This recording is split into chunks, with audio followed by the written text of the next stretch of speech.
Hello, students. Today, I am going to continue the photoelectric effect. आगे start करने के पहले मैं कुछ आपको रिमाइंड करा देता हूँ। फोटो इलेक्ट्रिक इफेक्ट में हम लोगों ने पढ़ा था कि जब इंसिडेंट लाइट की फ्रीक्वेंसी थ्रेशोल्ड फ्रीक्वेंसी से ज़्यादा होती है तो क्या होता है।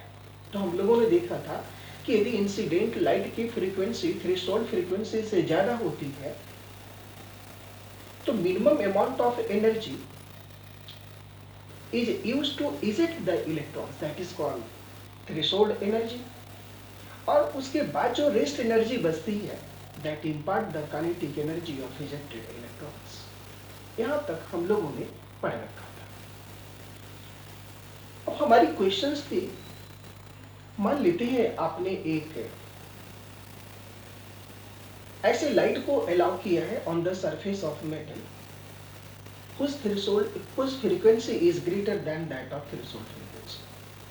और आपने अभी पढ़ भी लिया कि जब किसी ऐसी लाइट को अलाउ करते हैं जिसकी फ्रीक्वेंसी की वैल्यू थ्रेशोल्ड फ्रीक्वेंसी से ज़्यादा होती है तो इलेक्ट्रॉन्स का इजेक्शन होता है और उसमें जो रेस्ट एनर्जी बच जाती है वह उस इलेक्ट्रॉन्स की काइनेटिक एनर्जी को इम्पार्ट करता है।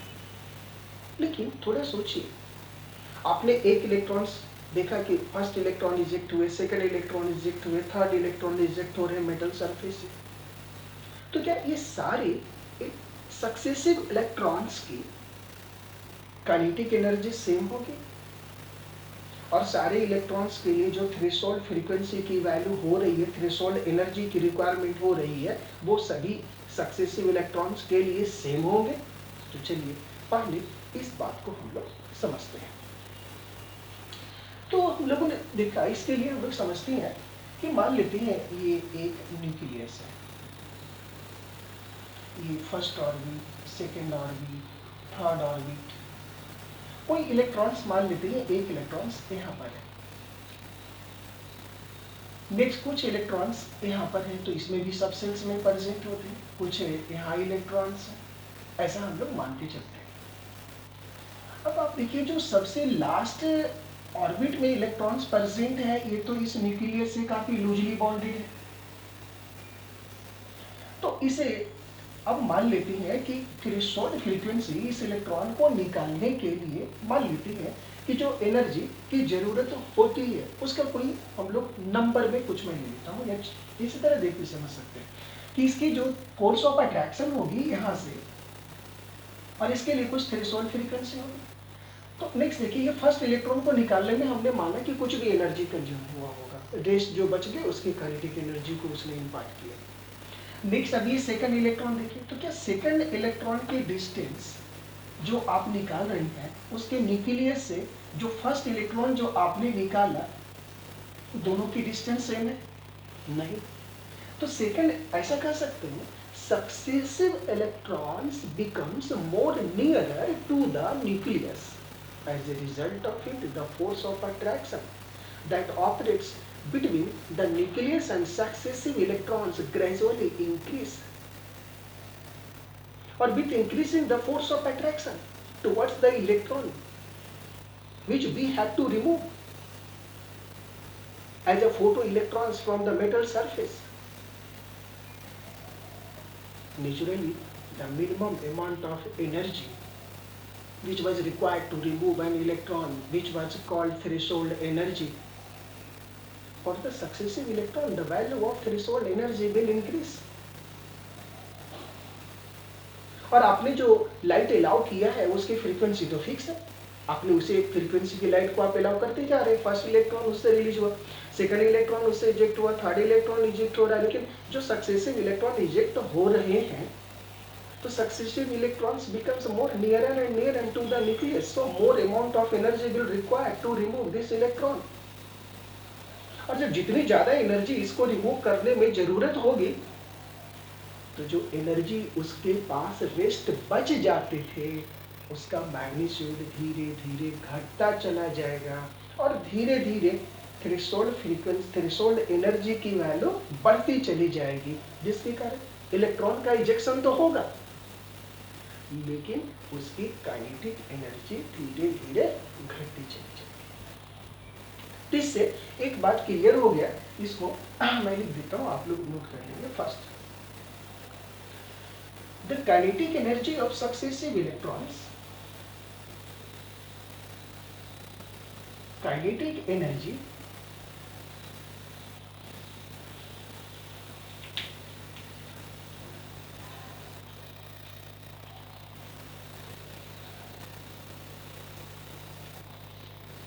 kinetic energy of successive electrons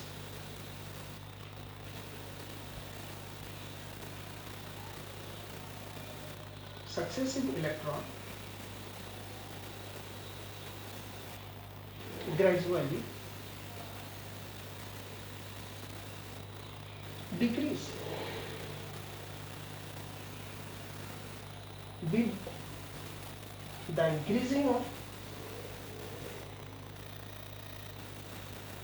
the increasing of the value of threshold energy.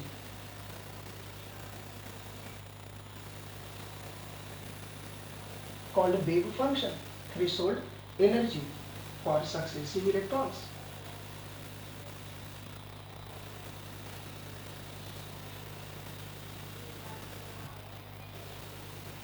ऐसा।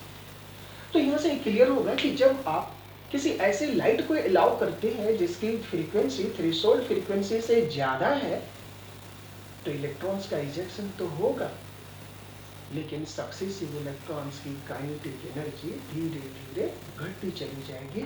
और घटने का रीजन ये होगा कि सक्सेसिव इलेक्ट्रॉन्स को रिमूव करने के लिए जो थ्रेशोल्ड एनर्जी की वैल्यू यूज होती थी, जिसे वेव फंक्शंस आप कहते थे, उसकी वैल्यू धीरे धीरे बढ़ती चली जाएगी। और बढ़ने क्यों बढ़ रही है? क्योंकि सक्सेसिव इलेक्ट्रॉन्स की जो डिस्टेंस है न्यूक्लियस से, वो धीरे धीरे घटती चली जाती है। इसलिए इलेक्ट्रॉन और न्यूक्लियस के बीच का फोर्स ऑफ अट्रैक्शन बढ़ जाता है। So naturally more amount of energy will require to remove this. Next point पे अब हम लोग डिस्कशन करते हैं। हम लोगों ने अभी ये सीख लिया कि जब थ्रेशोल्ड फ्रीक्वेंसी की वैल्यू जो है वो उसकी वैल्यू से जो इंसिडेंट लाइट की जो फ्रीक्वेंसी होती है वो यदि ज़्यादा है, तो जो सक्सेसिव इलेक्ट्रॉन्स होंगे उसकी काइनेटिक एनर्जी क्या होगी, थ्रेशोल्ड एनर्जी की वैल्यू बढ़ेगी या घटेगी, वेव फंक्शन की वैल्यू बढ़ेगी या घटेगी, इसको हम लोगों ने देख लिया। नेक्स्ट अब हम लोग क्या करते हैं कि पहले हम लोगों ने मान लेते हैं 10 हर्ट्ज फ्रीक्वेंसी वाली लाइट को हमने अलाउ किया। जो फर्स्ट इलेक्ट्रॉन इजेक्ट हुए उसकी काइनेटिक एनर्जी को हमने नोट डाउन कर लिया। 1 सेकेंड में कितने इलेक्ट्रॉन्स उससे इजेक्ट हुए मेटल सरफेस से, उसको भी हमने नोट डाउन कर लिया। अब क्या करते हैं, 20 हर्ट्ज फ्रीक्वेंसी वाली लाइट को अलाउ करते हैं उसी मेटल सरफेस पे, फिर से इलेक्ट्रॉन का इजेक्शन स्टार्ट होगा। तो इस सिचुएशन में हम लोग देखते हैं क्या कि जब हमने 10 हर्ट्ज फ्रीक्वेंसी की लाइट मेटल सरफेस पे अलाउ किया था, तब भी नंबर ऑफ इजेक्टेड इलेक्ट्रॉन्स पर second from the surface of metal वही था, जबकि जब हमने 20 हर्ट्ज की लाइट को अलाउ किया उस मेटल सरफेस पे, तब भी उतने ही नंबर ऑफ इलेक्ट्रॉन्स इजेक्ट हो रहे हैं।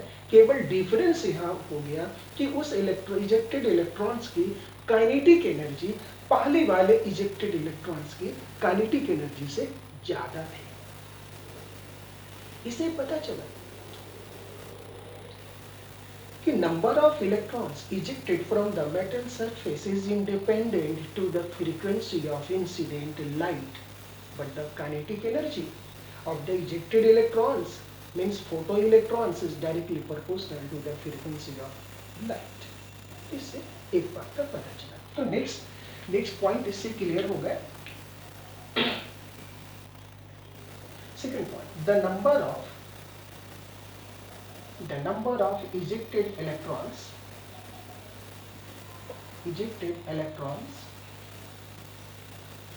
from metal surface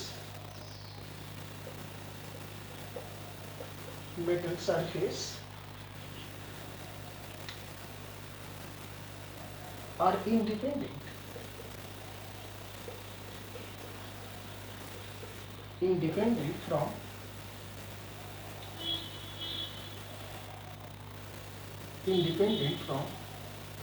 frequency of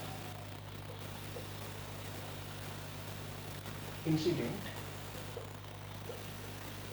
light, but the kinetic energy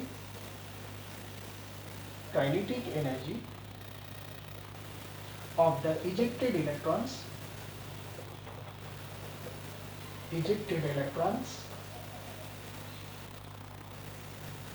is directly proportional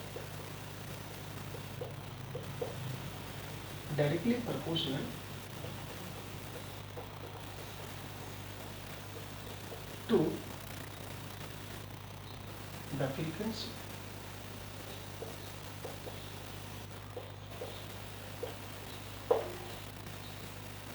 अब हम लोग क्या करते हैं, एक ग्राफ ड्रॉ करते हैं। देखिए यहां हमने इजेक्टेड इलेक्ट्रॉन्स की काइनेटिक एनर्जी ले रखा है, kinetic energy of ejected electrons,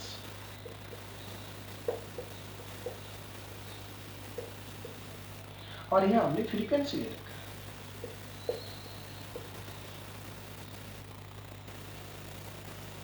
अब बताइए ये फ्रीक्वेंसी है, अभी यहाँ फ्रीक्वेंसी 0, यहाँ 0 1 2 3 4 बढ़ेगी और नंबर ऑफ इजेक्टेड इलेक्ट्रॉन्स की काइनेटिक एनर्जी को।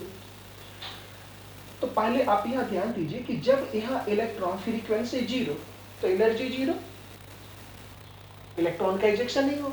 मान ली फ्रीक्वेंसी आपने बढ़ाया, यहाँ लाया, अभी भी मान लेते हैं कि जी इस इलेक्ट्रॉन्स को इजेक्ट कराने के लिए जितनी मिनिमम एनर्जी की जरूरत होती है वो अभी नहीं आए, तो अभी भी इलेक्ट्रॉन का इजेक्शन नहीं होगा।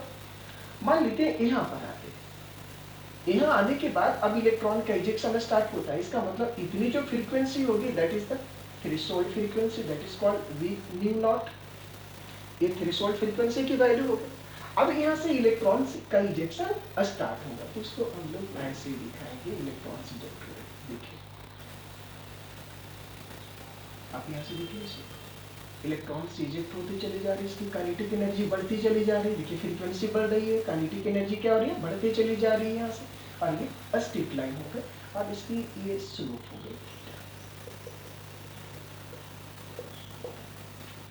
तो kinetic energy of ejected electrons and frequency के बीच में जो ग्राफ ड्रॉ किए, तो ये ऐसा ग्राफ है। राइट, बात है समझ में। नेक्स्ट, अब हम लोग यहाँ ऐसा लेते हैं,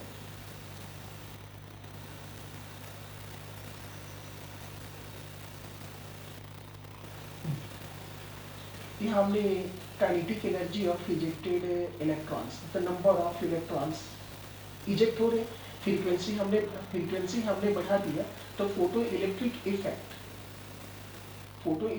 इफेक्ट यहाँ से वो बढ़ रही है, इसके काइनेटिक एनर्जी, इजेक्टेड इलेक्ट्रॉन्स और फ्रीक्वेंसी। नेक्स्ट हम लोग देखते हैं फ्रीक्वेंसी, यहाँ लिखता हूँ मैं नंबर ऑफ इजेक्टेड इलेक्ट्रॉन्स,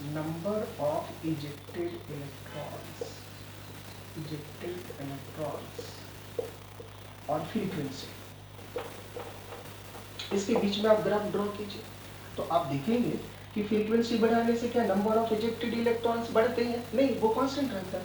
तो इसको ऐसे लिखा सकते हैं, number of ejected electrons remains same, but the kinetic energy of ejected electrons doesn't remains same, that will increase, but the number of electrons ejected per second remains same because it is free from frequency. Understood? Next step हम लोग देखते हैं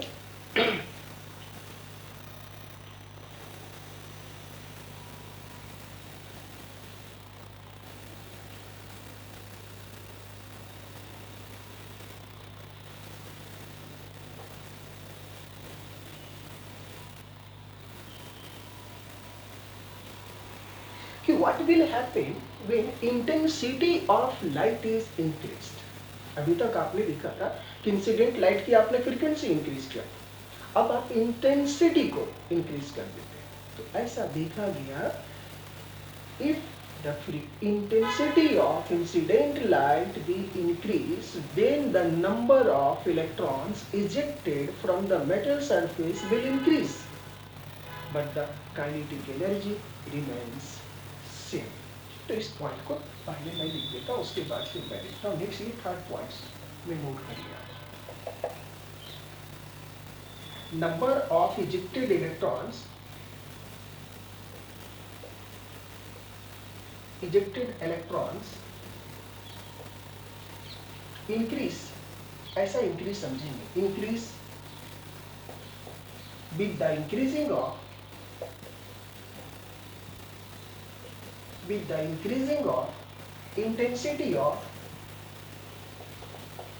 intensity of light। अब ये intensity of light बढ़ाने से number of ejected electrons बढ़ गए, but the kinetic energy of ejected electrons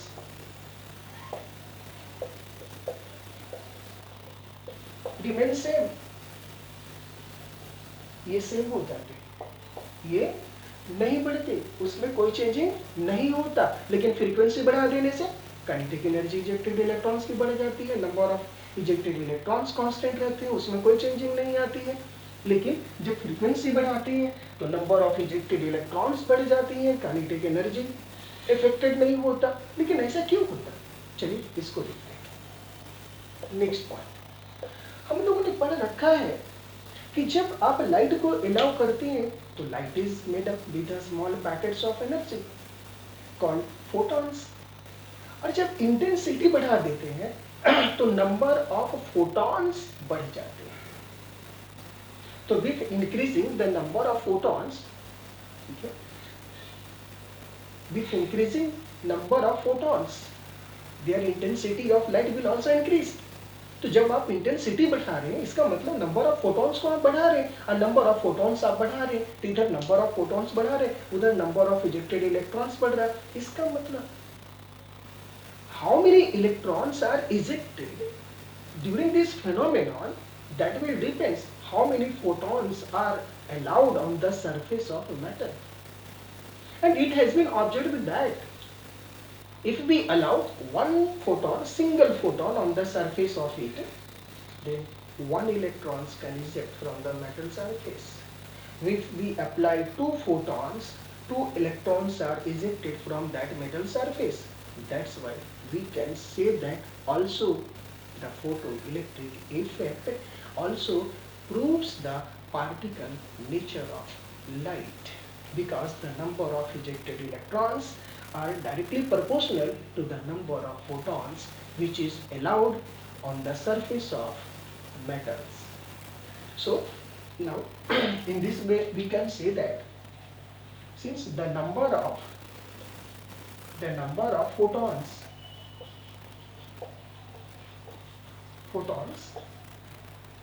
the number of ejected electrons, the number of ejected electrons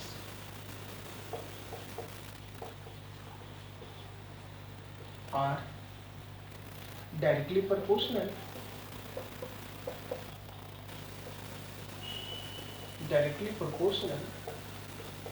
to the number of photons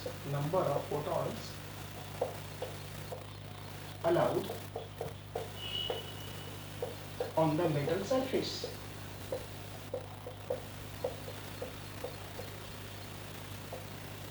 And it has been observed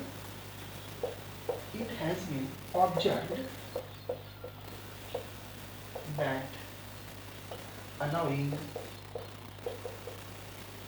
a single photon eject single electrons,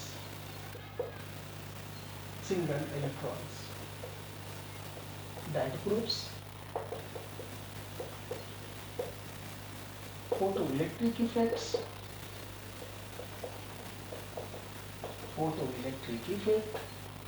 proves particle nature of light.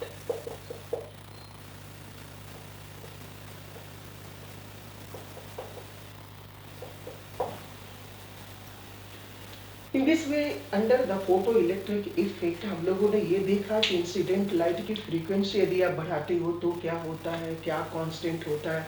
यदि incident light की आप intensity बढ़ाते हो तो क्या increase करता है। तो आपने अभी पढ़ा कि intensity of incident light is directly proportional to the ejected electrons from the metal surface। और ऐसा हो गया कि आप यदि जितने नंबर में फोटॉन्स आप अलाउ करते हो, क्योंकि इंटेंसिटी बढ़ाना नंबर ऑफ फोटॉन्स बढ़ाने के बराबर होता है, एनर्जी की पैकेट्स बढ़ाने के बराबर होता है।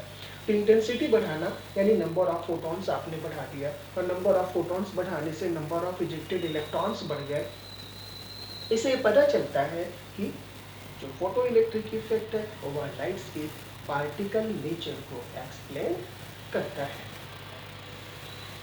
लेकिन यदि हम लोग आपको ऐसा लग रहा होगा कि क्या सर केवल फोटो इलेक्ट्रिक इफेक्ट एक ऐसा फेनोमेनॉन है जो कि लाइट के पार्टिकल नेचर को एक्सप्लेन करता है, तो नहीं।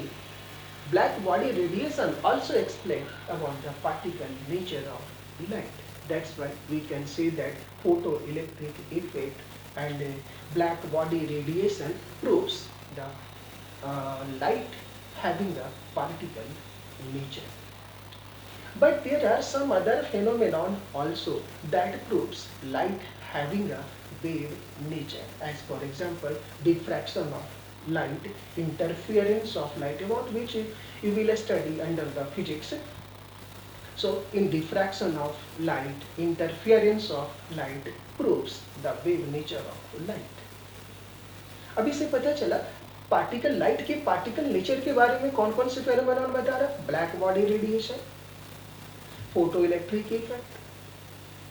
वेव नेचर के बारे में कौन बता रहा।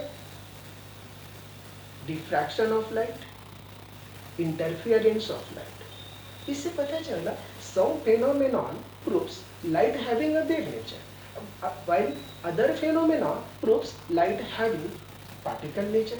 That's why we can say that light behave as a particle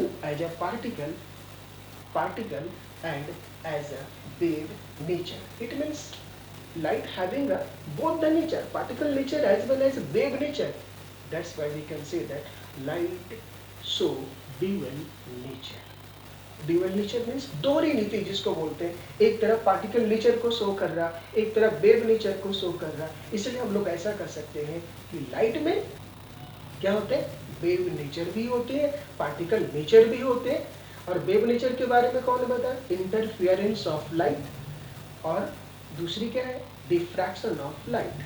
particle nature के बारे में कौन बताया, photo electric effect and black body radiation. In this way, we all have studied what do you mean by photoelectric effect, और intensity बढ़ाएंगे तो क्या होगा, फ्रीक्वेंसी बढ़ाएंगे तो क्या होगा, कब number of ejected electrons constant होंगे, कब नंबर ऑफ इजेक्टेड इलेक्ट्रॉन्स बढ़ जाएंगे, कब इजेक्टेड इलेक्ट्रॉन्स की काइनेटिक एनर्जी बढ़ जाएगी।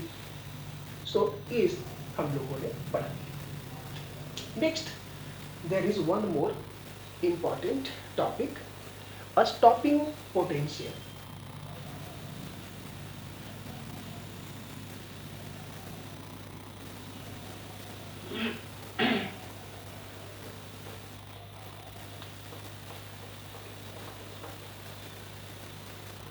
A stopping potential, a stopping potential, Vs। हम लोगों ने ये पढ़ा कि जब आप इंसिडेंट लाइट की फ्रीक्वेंसी थ्रेशोल्ड फ्रीक्वेंसी से ज्यादा होती है तो इलेक्ट्रॉन्स का जो इजेक्शन होता है फोटो इलेक्ट्रिक इफेक्ट में, मेटल प्लेट से इलेक्ट्रॉन का इजेक्शन स्टार्ट हो जाता है।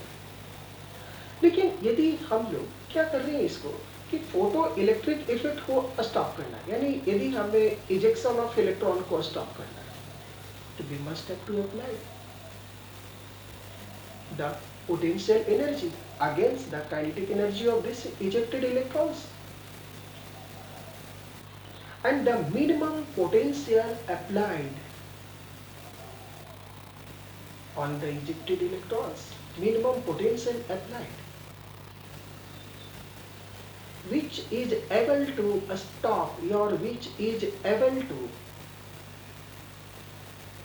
minimize up to zero of the velocity of the ejected electrons. I mean to say, the minimum potential applied by which the velocity of ejected electrons becomes zero, that minimum potential applied on it is called a stopping potential. तो जब आपने stopping potential निकाला तो what do mean by stopping potential? भाई आपने जो potential apply कर रहे हो, क्यों? काइनेटिक एनर्जी को जीरो करने के लिए। तो जीरो होने का यानी जितनी काइनेटिक एनर्जी से वो जा रहे हो उसके अगेंस्ट एकदम सेम आप अप्लाई करेंगे, इक्विवेलेंट होगा, तभी तो वो जीरो होगा। That's why we can say that if the stopping potential be Vs, therefore we can write the half mvs square. This one is the kinetic energy of ejected electron, that would be equal to E into Vs, where this one is equation number 1. This formula we will use to solve the numerical problems. So this one is where Vs equal to a stopping potential